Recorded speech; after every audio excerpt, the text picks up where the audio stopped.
Hello everybody and welcome back to my channel. I hope that everyone is staying safe and sound in this pandemic, and I hope that everyone is ready to learn something new today. But first, if you like what you see, give me a big thumbs up. It really helps with the YouTube algorithm.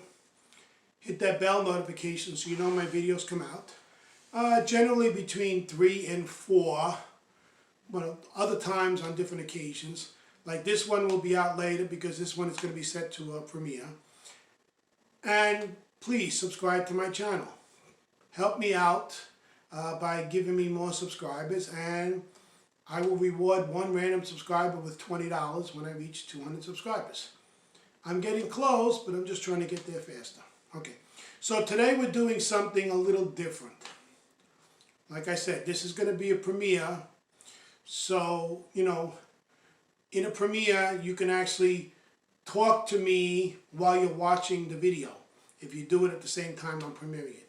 I'm set to premiere it tomorrow night at 9 o'clock. So I've had a few people, especially my friend YL, ask me to do a video on how to go about getting a student visa. So many people don't know that you just can't just okay, take the application, fill it out, and that's it. No, there are many steps you have to go through. So I'm going to go through the steps right here. So here are 5 steps to U.S. study. Okay, so the first one says,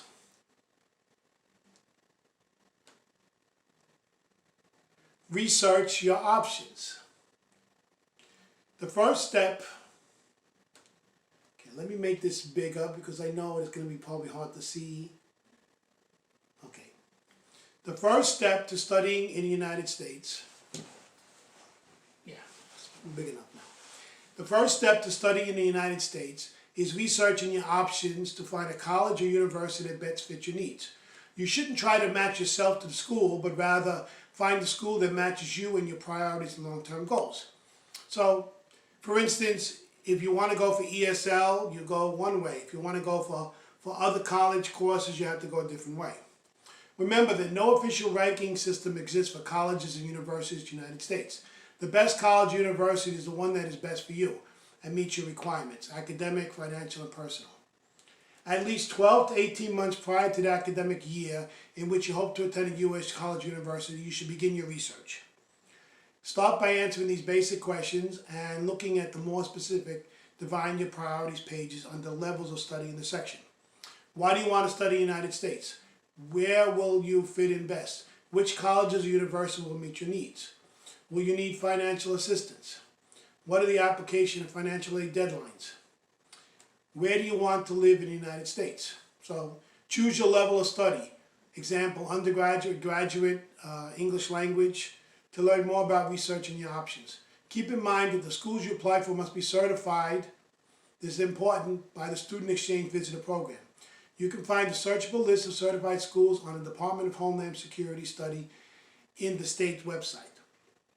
Okay, so for the purpose of this video, we're going to be more focusing on English language. Okay, so let's say we're choosing the English language. If you want to choose something else, you could choose something else. Okay. Finance your studies. Okay, so let me make this bigger for you so you can see it. Okay. Invest in yourself. The cost of living and studying varies across the United States. With the right amount of planning and research, pursuing a U.S. higher education can be made affordable with high returns on your investment. Okay. Start your financial planning as early as possible, so don't wait till the last minute. If you don't have the funds to come here and study, then don't. You need to make sure you have the money first. Each year, international students receive a significant amount of financial assistance for their studies. However, competition is high. Application for financial aid go together with application for admissions. So some schools will offer financial aid, but it's very difficult when you're coming here from another country to get financial aid. Just letting you know now. Even though they tell you that, it's very difficult for that. Don't rely on that. You know, you might get lucky and, you know, they might give you a grant. They do have some grants, but just be careful. While looking into studying in the United States, evaluating your finances should be one of the first things you do. As with any investment, you need to evaluate what's best for your educational and career goals and what you're willing to spend. So you have to know how much you want to spend and how many years you're going to have to study. Okay, like I said, look for special opportunities in financial aid. Some U.S. institutions, not going to say all of them, offer a wide array of programs with a wide array of tuition and fees. So you find information about special opportunities and financial aid provisions that the U.S. higher education institutes offer international students, such as scholarships, in-state tuition benefits, waived application fees, and deadlines and similar provisions. So you can check all this out yourself. I will put a link to this page in the description, so you can check it out yourself. So don't worry if I'm not going into each thing. Okay. Choose your level of study. Community college, undergraduate, graduate, talk term, English language. So for this one, I'm focusing more on English language because most people, that's how they come here. Now, if you want to come here and go directly to college, you have to take an English proficiency test. If your English is not good enough, guess what? They won't take you. By doing this, you can actually increase your English proficiency, take a TOEFL test, and then go to college. Take whatever you want. Good to know. So thumbs up means good tip. Location matters. Depending on where you live and study, costs for housing and food vary greatly in the United States. Suburban and rural areas in the South and Midwest of the United States generally have the lowest cost of living. So, you know, you have to research the cost of living in certain places. Okay. Let's go on to number 3. Again, I'm just going to go over this. I'm not going to go into too much detail because you've now reached step 3, complete your application. So I believe on this page you can actually get an application and download one, so you should be fine. This step covers the general application requirements for U.S. colleges and universities. Applying to the U.S. study is a task that takes time and concentration as each application is different and involves collecting recommendations, writing essays, and routing the results of required standardized examinations.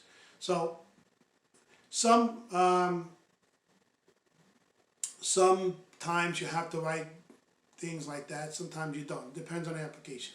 Plan to give this step the time it deserves for a successful result.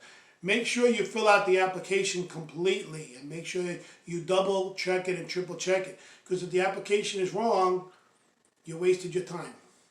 Choose your level of study to learn more about completing your application. Like I said, doing an English language application is a little easier because if you're coming here to study English, they're not going to ask you to do an English essay. If you need to study English, you're not going to be able to do it anyway. Good to know. An original high school or post-secondary transcript will be required for each institution you apply for, so start collecting these materials well in advance of application deadlines. So make sure you have that stuff. Okay. Now, here's the important one. So the next 2 are the most important ones. You know, basically the first 3 you should be able to do by yourself. You shouldn't need any help.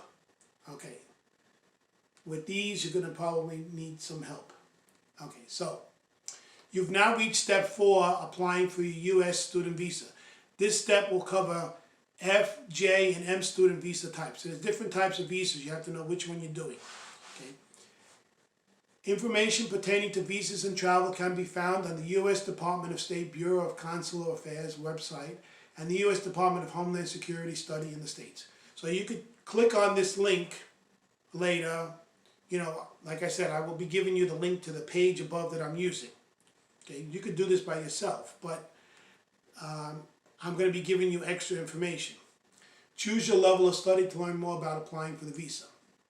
Good to know. Because visa interviews are short, do your best to explain why you want to study in the United States, how to plan to support yourself while in school, and what your plans are for when your studies are finished. So keep in mind, as a student, you can work here part-time. I repeat, part-time, not full-time. So, make sure you know that in advance. Okay? I know a lot of students that actually work for Uber, which is great for part-time, where you can actually get your license as well. So that's a good choice if you want to work for Uber. Because then you can have a car, and then you can, like I said, make a little extra money, as long as it's part-time. Okay, so you've made it to step 5. This is the most important step. Okay, preparing for your departure is the final step. So before we get into this, okay, I need to go back. When applying for the visa, you need to actually know who you're going to. See, I almost missed that. Okay, you need to know who, you need to have a college that you're applying to. You cannot just apply for a visa for nobody. You have to have a school in mind. Now, I'm an ESL teacher in New York. I work for the Lisma Foundation. Okay, the Lisma Foundation has a partnership with both Nyack College and Sky Language School. Okay, so if you want to study English language, we will direct you. You can come to us, and we can take your visa and direct you to Sky Language School, which is in Flushing. If you want to go for higher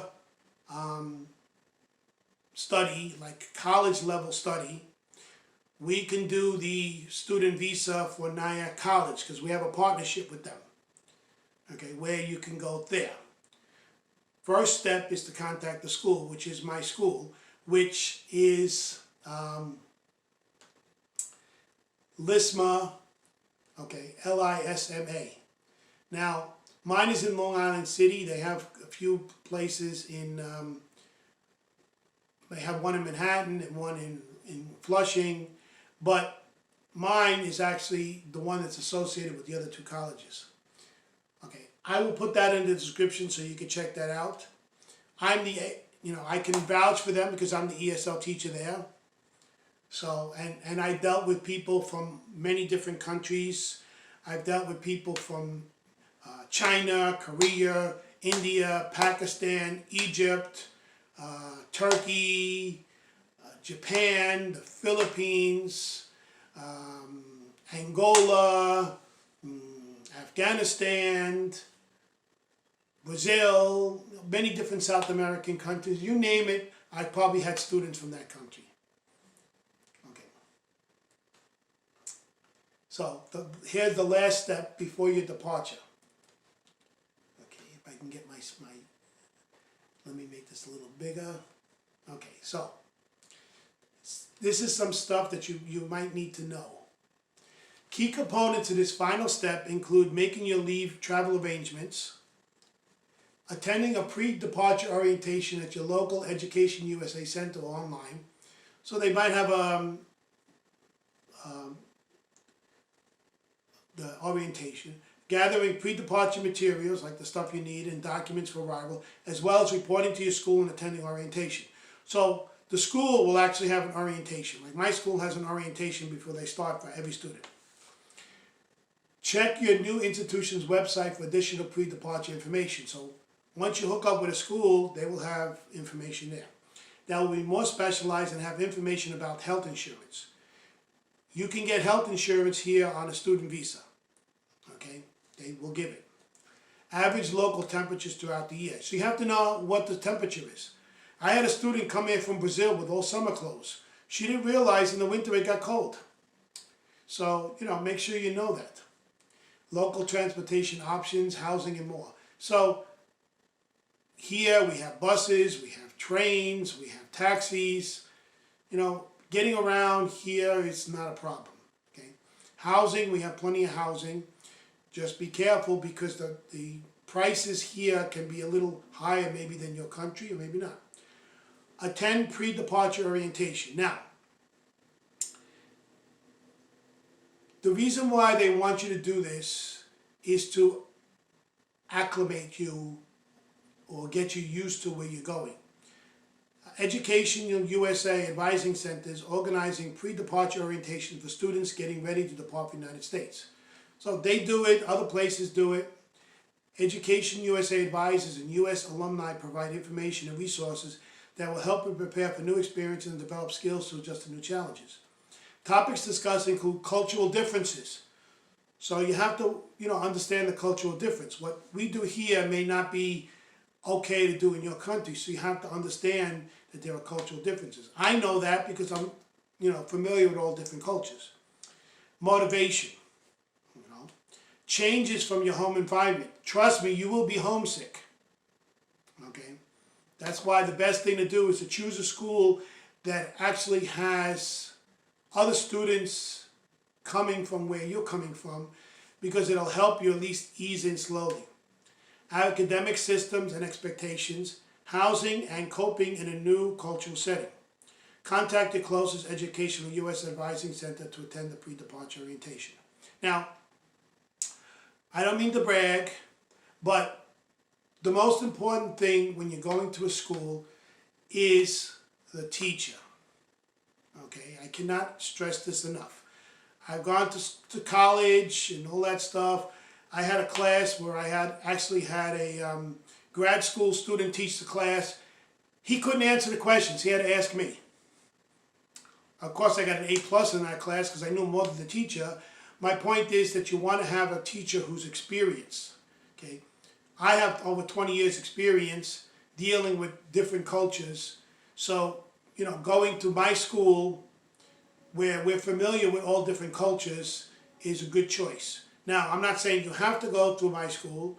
I'm just giving you a good, good choice. I might be your teacher. I might not be a teacher. It depends on what you're studying. For ESL, I'm the one that's there. Okay. Good to know. Pre-departure orientations offered by Educational USA Advising Centers to students making final preparations to depart for their studies in the United States. Contact your local center now.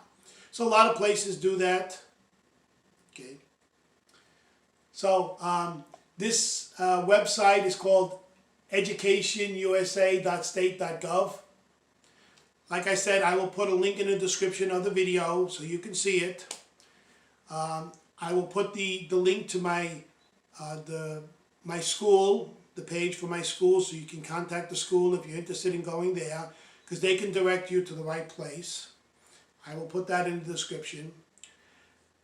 As I said before, this is going to be a premiere.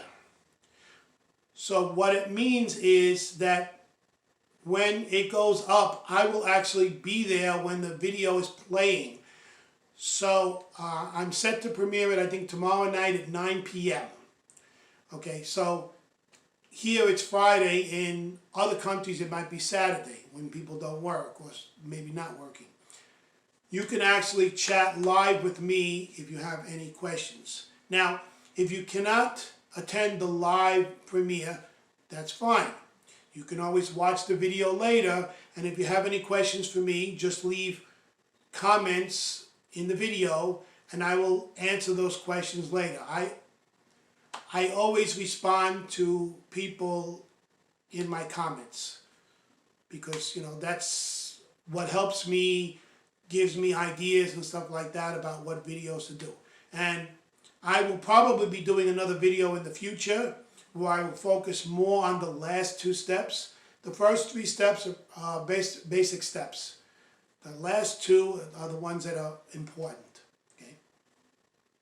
Again, if you like what you see, give me a big thumbs up. It really helps with the YouTube algorithm. Hit that bell notification so you know my videos come out. And please subscribe to my channel. Help me to reach 200 subscribers, and I will give a random subscriber $20 who comments when I reach 200 subscribers. Take care, and I will see you at the premiere. Goodbye.